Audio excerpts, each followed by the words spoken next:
Hey guys, Liz Stapleton from elizabethstapleton.com, and in this video I'm going to talk about how I managed to exponentially grow my email list with a specific tool and why you should have an email list in the first place. As always, if you find this video helpful, please take a second to like and subscribe. It really helps me grow in this channel. Okay, so I'm sure you've heard from pretty much everyone in the blogging space that your email list is super important. Because your email list on like social media platforms, where if they decide to change something, you just have to accept it, you actually have control over your email list, whereas you don't have control over the algorithm in Instagram or whatever. With the email list, no matter what, you can connect with and communicate with your tribe of people. Before we get any further, I just kind of want to take a second and let you guys know I am going to be mentioning some tools that I am an affiliate of, but I'm an affiliate because I pay for them and I love them and I'm obsessed with them. So if you end up, clicking on the link in the description, I'll get a small commission if you buy something, but I don't recommend them for that purpose. I recommend them because I'm obsessed. And I was obsessed in telling people about them before I became an affiliate. Anyway, okay, so everything comes back to your email list. So you're probably working on your blog. You want it to be successful. You know you need to be providing people with helpful solutions. You're leading them to a transformation they want to accomplish. However, in order to maximize your monetization efforts, you need to communicate directly with your audience. And the way to do this is with email. That's why email is so important. Because studies have shown it takes people seeing something 7 times before they decide to buy. And no one's going to go look at the same blog post 7 times, but the chances are they'll read multiple emails from you. In short, blog posts are kind of like flyers on a corkboard in your mailroom. So if you ever live in an apartment complex or dorm or something and there's like a mailroom, there's always flyers. And so blog posts are kind of like that. But an email is the personal letter in your mailbox. Which one are you paying more attention to? Chances are it's the letter. You glance at that corkboard occasionally, but maybe you're not checking it every day in detail. So that means whatever you do in terms of blogging, from writing content to scheduling social media updates to creating, stuff for Pinterest and YouTube like this, the goal is for you to get people on your email list so that you can have that direct communication. You want them to opt into a content upgrade or great newsletter, whatever it is. Maybe it's they sign up to get a discount, whatever works best for your business to get them on your email list. But in order for them to get on your email list, you need to have forms, right? They need to be able to enter their name and email, and those are called opt-in forms, all over your site. And there's tons of tools that can help you with this. Chances are, you'll use more than one. I found one tool helped me more than double my opt-in rate, which is what I'm excited about.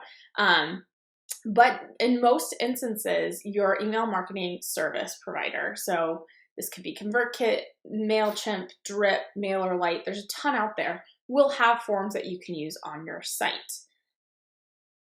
How customizable those forms are and how they look can vary greatly. I was with ConvertKit for a really long time. I just moved to Drip. But I didn't love the forms on ConvertKit.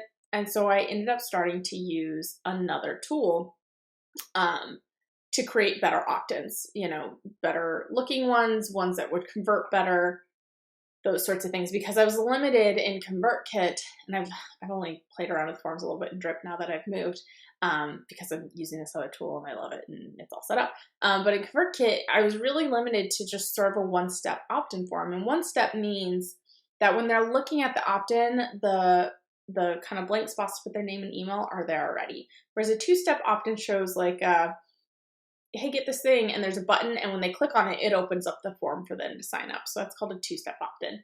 And 2-step opt-ins tend to convert better in general. There's been different articles on that, but they've all pretty much concluded that. I felt I was very limited with ConvertKit, so I went and found this other tool that would allow me to do 2-step opt-ins. Where, because the idea is once they've already clicked yes, they're more likely to fill out the form and click yes again. That's sort of the whole idea behind 2-step opt-ins being more successful. And I started out with lead pages, but it was just really expensive, and I found it very tedious to have to insert code into every single blog post and page that I wanted to have an opt-in on. And I know tons of people love lead pages, and if you love lead pages, great, good for you. But for me, it was just, I didn't like it all that much. I thought it was expensive. I thought it was really tedious to use. So ultimately, I ended up signing up for a Thrive Themes membership and using Thrive Leads. And you don't have to get the whole membership to get Thrive Leads. You can get just Thrive Leads if you want. It's a one-time cost of $67, which is a lot cheaper than Lead Pages. Or you can get the Thrive Theme membership, which comes with a ton of other stuff, and that's like $228 a year or something along those lines, which is also still cheaper than Lead Pages, which is why, just one of the reasons why I love it and I'm obsessed, because it does so much and it costs a little. But yeah, so the way Thrive Leads work, and Thrive Leads is really how I kind of doubled my opt-in rate, is they provide you with a dashboard. So it's like one place to manage all of your opt-ins and where they display. So in like Lead Pages, you have a page where it like lists everything, but it's not showing necessarily where it all displays, or at least when I used it, maybe it's changed since then. But Thrive Leads, it just gives you like a home base to manage everything. And so it gives you lead groups, Thrive boxes, Thrive shortcodes, and sign up segues. Okay, personally, I use lead groups the most, and then occasionally like Thrive boxes. But the way lead groups work is basically, so if you have one opt-in, so let's just take my personal finance site as an example. So I have a budgeting opt-in, okay, and I want it to show on all of my budgeting-based blog posts, and I want to show as an in-content opt-in, a opt-in at the end of the blog post, so post for content, and maybe a ribbon or screen filler. So you create a lead group, and then you can select all those different forms to create for that one opt-in and have it displayed and say, yeah, show it after the 7th paragraph of the blog post and put it at the end. And there's lots of other forms you could do too. You could do a light box, a scroll mat, a slide in, all sorts of things. But it makes it so that, okay, all the forms for that one opt-in are in one place, and then there's like a display settings, and you're like, show on all the posts categorized as budgeting. Or if you don't want to be that general, you can actually go in and look at all your blog posts and check the boxes and like select which specific blog posts you want displayed on. And you can also say all of the budgeting ones, and you can say, but exclude these posts because I have something else I want for them. So it's really awesome. And you can A/B test the forms as well. So if you want to A/B test ribbon versus, different design or something like that, you could do A/B testing too, which is awesome. That was something that costs more with Lead Pages. There is one thing with lead groups is once you have lots of lead groups, they are hierarchical, where if there's 2 rules that like apply, so say you do, so maybe one post is categorized as budgeting and personal finance basics. Okay, so if budgeting is higher in the list of lead groups, that's the opt-in that's going to be displayed, not the personal finance basics opt-in. So you just want to make sure they're in that order, and if something's not displaying right, kind of check and be like, oh, do I need to exclude that post from that first one? Which you can do in the display options, no problem, but you just kind of got to pay attention to sort of that logical reasoning of them and how they're being applied, those rules are being applied. But yeah, so I love, and so that way at the bottom, you can say the one at the bottom, display on all posts and pages, so that you have a default. So if nothing else applies, you're still always displaying an opportunity to sign up to your email list. So that's lead groups, and I love it. And that's a big part of why I love Thrive Leads, is it's so easy to use. And they also will show you conversion rates of specific forms and of lead groups as a whole. So you can see what's doing well and what's not. Okay, and then Thrive boxes are very similar to like lead boxes. You would insert them where you want on certain pages. So if you ever use Lead Pages, it's, you'd create a form and then you'd have like a shortcode that you could then install on the poster page. And then Thrive shortcodes, again, similar idea. Thrive boxes tend to be 2-step and shortcodes not. So that's kind of the difference between them. And then sign up segues. If people are already on your email list and you are doing like a webinar and you're like, hey, go register, but they're already on your list, it's kind of tedious for them to have to like sign up again. You could use the sign up segue where like when they click on it, it automatically registers and they don't have to refill out a form. So it's sign up segues. All right. So Thrive Leads does all that, but then it's like the Mac Daddy of lead conversion reports. Okay. It will show you. My favorite report, all of them, is the content marketing report, because it tells me which pages are converting best, because obviously ones that convert best, I want to promote more. So I find my freebie landing pages tend to convert best, some as high as like 30%. And so I'm like, yeah, I want to create more content around those to promote those landing pages on social media. So there's also conversion rate reports. You can see, on average, successful websites tend to convert 1 to 2% of their readers. So if you have 100 people visit your website each day, you should be getting at least 2 subscribers a day. So you can see the conversion rate report, see how it's doing, the content conversion report. So it shows you, what's converting the most, and then lead referral report.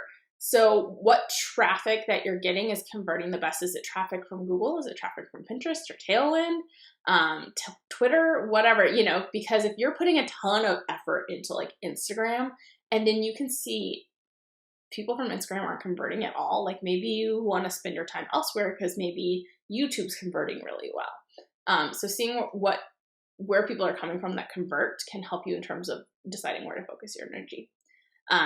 But yeah, using Thrive Leads, I more than doubled my subscriber rate. Before, I did Thrive Leads in like a 4-month period. And again, this is a couple years ago because I've been using it since 2017 now. But beforehand, when I was using Lead Pages, I think I got something like 100, 150 subscribers. If you took out the fact that I did giveaway, because that's, an outlier, over those 4 months. And then in like 4 months and like a week, I had over 300 subscribers, which averaged out to more than 70 subscribers a month, which is more than double than I was getting. I was getting maybe one a day, so I was getting like 35. And my traffic didn't like drastically increase in that time. My traffic kind of stayed the same. It's just I was using better opt-in forms and making sure there was always an opportunity to opt in on my site. And so my subscriber rate grew really fast. And then also when I'm emailing my subscribers, I don't want them to be bombarded with forms. So I like that Thrive Leads also gives you the opportunity to use smart links. So you can go grab a smart link for a post, and it will, when people click on it from your email, it won't display the forms because they're already on the email list. So you don't need to try to get them on there again. So bottom line, if you're looking to increase your conversions, I cannot recommend Thrive Leads enough. Like I said, it's a one-time cost of $67, which in blogging is like a drop in the bucket, right? Because everything's a monthly subscription. So it's a steal a deal. It does way more than Lead Pages, in my opinion, at a fraction of the cost. If you want to get the whole Thrive membership, which includes like Thrive Architect and themes and just a ton of other stuff, you can. That's still cheaper than Lead Pages. It's $228 a year. It comes out to $19 a month. And if you're looking to kind of learn more about this, I highly recommend you go and look at the full blog post. Or if you're already on this page, look below. I've linked to some of my favorite tutorials from Thrive Leads, and I've put in some tutorial videos myself so that you can kind of see how it works. And if you guys have questions, feel free to let me know in the comments. Like I said, I'm obsessed with Thrive. Like, it's ridiculous. People are like, you need to calm down. But it's helped me so much. My email list has just been growing in leaps and bounds since. And I think it's a great tool, and I don't understand why everyone doesn't use it. So hopefully that's helped you guys to understand why email lists are important and how this tool in particular could help you grow yours.